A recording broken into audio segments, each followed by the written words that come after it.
Hello everyone, welcome to the channel the Zorawar classes. और आप सभी का स्वागत है आज की हमारी करंट अफेयर्स की क्लास में, जो कि होने वाली है 18 दिसंबर की। एंड फ्रेंड्स, जैसे कि आपको पता है कि आज फ्राइडे था और फ्राइडे का दिन जो हमारा रहता है वो टेस्ट के नाम रहता है। तो जिसमें आज आपके 3 टेस्ट हुए हैं, उसमें आपका एक हिंदी का टेस्ट हुआ है, अर्ली मॉर्निंग आपका इंग्लिश का टेस्ट हुआ था और सीडीपी का by Divya ma'am. I hope you are doing good in test. जो आप अपना फीडबैक, अपना असेसमेंट लेते हैं, मेरे हिसाब से वो अच्छा जा रहा होगा। कुछ बच्चों ने कहा है कि सर 10 क्वेश्चन थोड़े कम लगते हैं, उन्हें बढ़ा के 20 कर दो। तो इस बारे में मैं मेरे जो एजुकेटर्स हैं, मेरे जो साथी हैं, उनसे बात करूंगा and then I will back to you after मतलब नेक्स्ट वीक जो फ्राइडे होगा उसमें देखते हैं इसको। ठीक है, तो चलिए फ्रेंड्स, आज का जो अपना सेशन है करंट अफेयर्स का वो स्टार्ट करते हैं। सबसे पहला क्वेश्चन लेते हैं। हाल ही में अमेरिका ने किस देश के प्रति सख्त रुख अपनाते हुए करेंसी मैनिपुलेटर्स यानी मुद्रा में हेरफेर करने वाले देशों की निगरानी सूची में उसे डाल दिया है? Recently the US has shown strict attitude towards which country has put it in the monitoring list of currency manipulators, currency manipulation countries. किसको डाला है? ये किया अमेरिका ने भारत को। अमेरिका ने भारत के प्रति सख्त रुख अपना दिखाते हुए इसे भी चीन, ताइवान जैसे देशों के साथ करेंसी मैनिपुलेटर यानी मुद्रा में हेरफेर करने वाले देशों की निगरानी सूची में डाल दिया है। अमेरिका ने भारत सहित जिन देशों को इस सूची में डाला है वे सभी इसके बड़े व्यापारिक साझेदार हैं।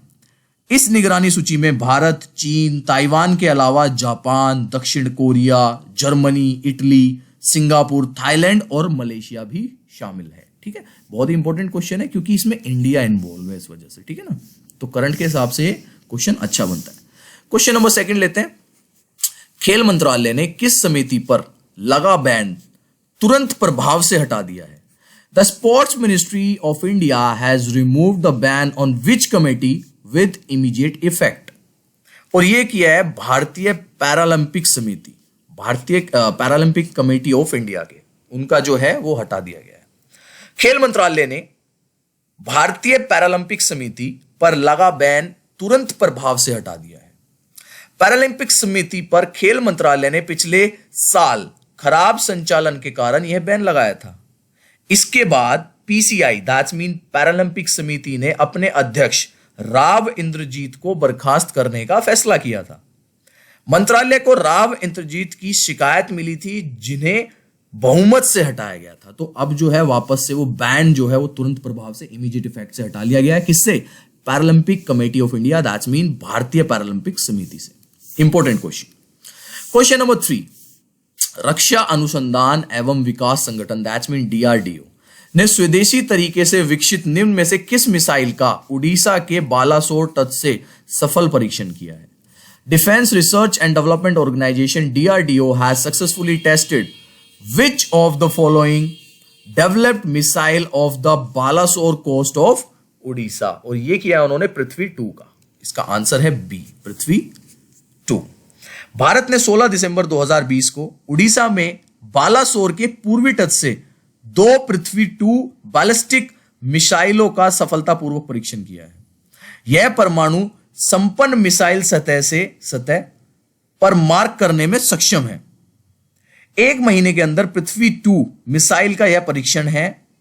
इस साल 20 नवंबर को उड़ीसा तट से इस मिसाइल का परीक्षण किया गया था। पृथ्वी 2 मिसाइल की मारक क्षमता 350 किलोमीटर है। ये क्वेश्चन हम पहले भी पढ़ चुके हैं, अगर आपको याद हो तो, अगर आप ध्यान से पढ़ते हैं। ठीक है, चलिए आज का लेते हैं क्वेश्चन नंबर 4। विश्व बैंक ने भारत में विकास कार्यों की सहायता के मकसद से $80 करोड़ से अधिक की लागत वाली कितनी परियोजनाओं को मंजूरी दी है? How many projects has the World Bank approve to support development work in India costing more than $800 million? और ये है आपकी ऐसी 4 परियोजनाएं। विश्व बैंक ने 16 दिसंबर 2020 को भारत में विकास कार्यों की सहायता के मकसद से $80 करोड़ से अधिक की लागत वाली 4 परियोजनाओं को मंजूरी दे दी है।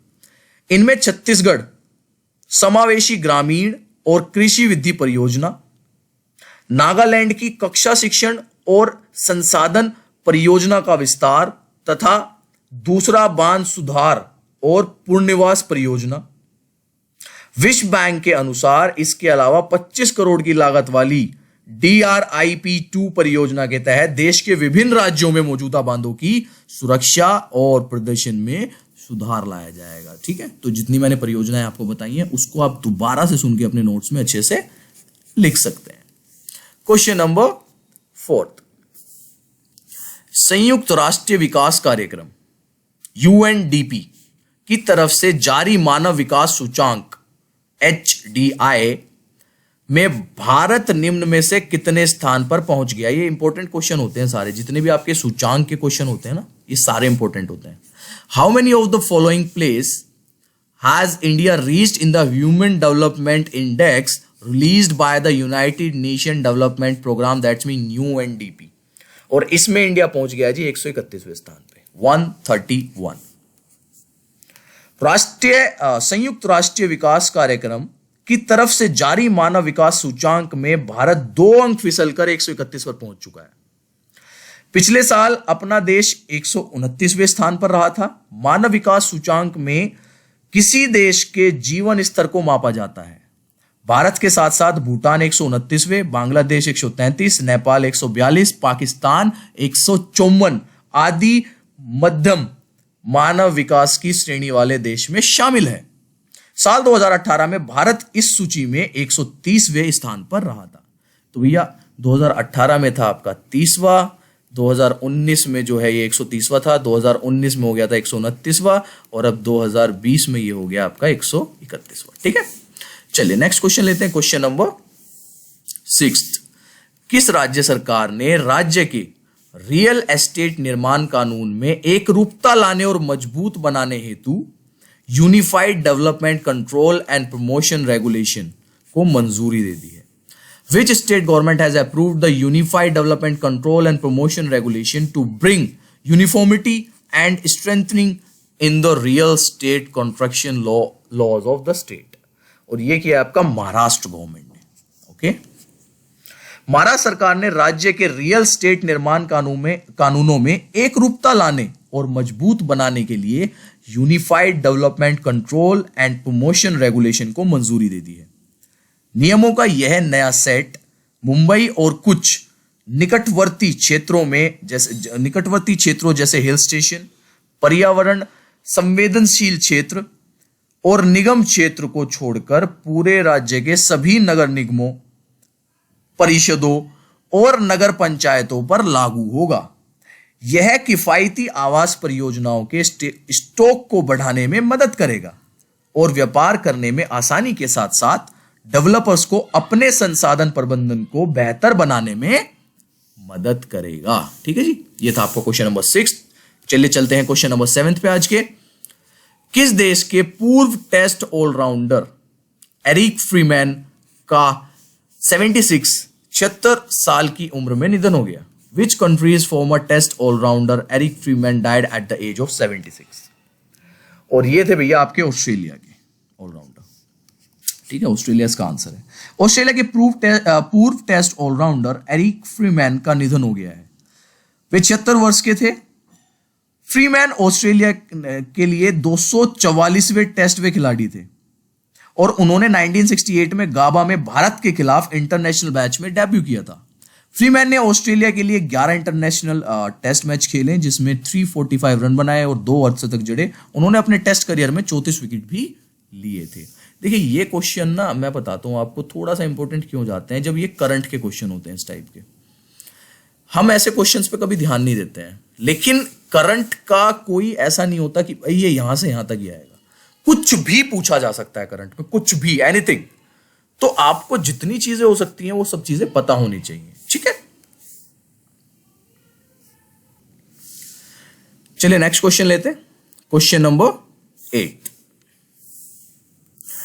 किस देश का चांग E5 यान चंद्रमा की सतह से पत्थर और मिट्टी के नमूने लेकर पृथ्वी पर लौट आया है? ये क्वेश्चन मैंने आपको पहले भी पढ़ा है, ध्यान दीजिए, है ना। Which country's Chang E5 vehicle has returned to Earth after taking samples of stone and soil from the lunar space? और ये है भैया चीन, चाइना। मैंने बताई थी ये चीज आपको पहले भी पढ़ाई थी। आई थिंक आपने सबने इसका आंसर सही किया होगा। चीन का चांग E5 यान चंद्रमा की सतह से पत्थर और मिट्टी के नमूने लेकर पृथ्वी पर लौट आया है। अमेरिका के अपोलो और सोवियत संघ के लूना चंद्र अभियानों के बाद पहली बार कोई देश चांद की सतह से नमूना लेकर लौटा है। इन नमूनों से पृथ्वी के इस उपग्रह की सतह और उसके अतीत के बारे में नई जानकारियां मिल सकेंगी। चांग E5 को 24 नवंबर को दक्षिणी चीन के वेचांग स्टेशन से एक अंतरिक्ष यान के जरिए छोड़ा गया था। बहुत इंपॉर्टेंट क्वेश्चन है, एक तो नाम याद रखना है आपको, चांग E5, और ये वही व्हीकल है जिसने अपना झंडा भी आपका फर्स्ट टाइम जो है, सेकेंड टाइम मतलब हिस्ट्री में लगाया है चांद पे, नेशनल फ्लैग। पहला अमेरिका का था और दूसरा हो गया आपका चाइना का, ठीक है। और ये जो है आपके पत्थर और मिट्टी के नमूने लेकर पृथ्वी पर लौट आया है, ये चीन का है। आज का लास्ट क्वेश्चन ले लेते हैं, क्वेश्चन नंबर 9। ये आज का हमारा लास्ट क्वेश्चन होगा। भारतीय रिजर्व बैंक ने मुद्रा नोटों की प्राप्ति, भंडार और भेजने के लिए जिस शहर में एक स्वचालित बैंक प्रसंस्करण केंद्र स्थापित करने का निर्णय लिया है, कहां पर? The Reserve Bank of India has decided to set up an automatic bank processing centre in which city for the receipt, storage and sending of currency notes. और भैया ये किया गया आपका जयपुर में, ठीक है। बहुत इंपॉर्टेंट क्वेश्चन है, बहुत इंपॉर्टेंट क्वेश्चन है।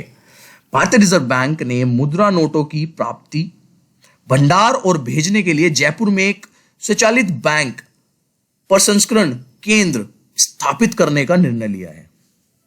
बैंक प्रसंस्करण केंद्र के कार्यों में करेंसी चेस्ट और बैंक शाखाओं से प्राप्त बैंक नोटों का प्रसंस्करण और स्वचालित तरीके से गंदे बैंक नोटों को नष्ट करने का भी काम शामिल होगा। प्रचलन में बैंक नोट्स की मात्रा मार्च 2001 से मार्च 2019 तक 3 गुनी बढ़ाई गई है और आने वाले वर्षों में इसके और अधिक बढ़ाने की उम्मीद है। तो भैया कहां पर सेटअप किया जा रहा है आपका? ये जयपुर में किया जा रहा है, ठीक है। इंपॉर्टेंट क्वेश्चन है। तो दैट्स इट। ये आज का आपकी करंट अफेयर्स थी 18 दिसंबर की। अब सैटरडे संडे है, उसमें कोई वीडियो नहीं आएगी। मंडे से फिर आपकी वीडियो स्टार्ट हो जाएंगी। सैटरडे को जो रहेगी आपका एक सरप्राइज किसी भी सब्जेक्ट का क्या रहेगा, एक मैराथन टाइप रहेगी। एंड मैं बता दूं it will be I think EVS की होने वाली है कल। और कोशिश करूंगा, पिछली बार लोगों ने कहा था कि सर प्लीज कोशिश करें कि वो दिन में हो, तो कोशिश करेंगे इस बार कि वो दिन में हो। टाइम आपको व्हाट्सएप और टेलीग्राम के थ्रू बता दिया जाएगा, ठीक है ना। चलिए friends, that's it for today. फिर मिलते हैं कल के, अब रात को मिलेंगे, कल रात को हम लाइव सेशन में। Bye everyone, take care.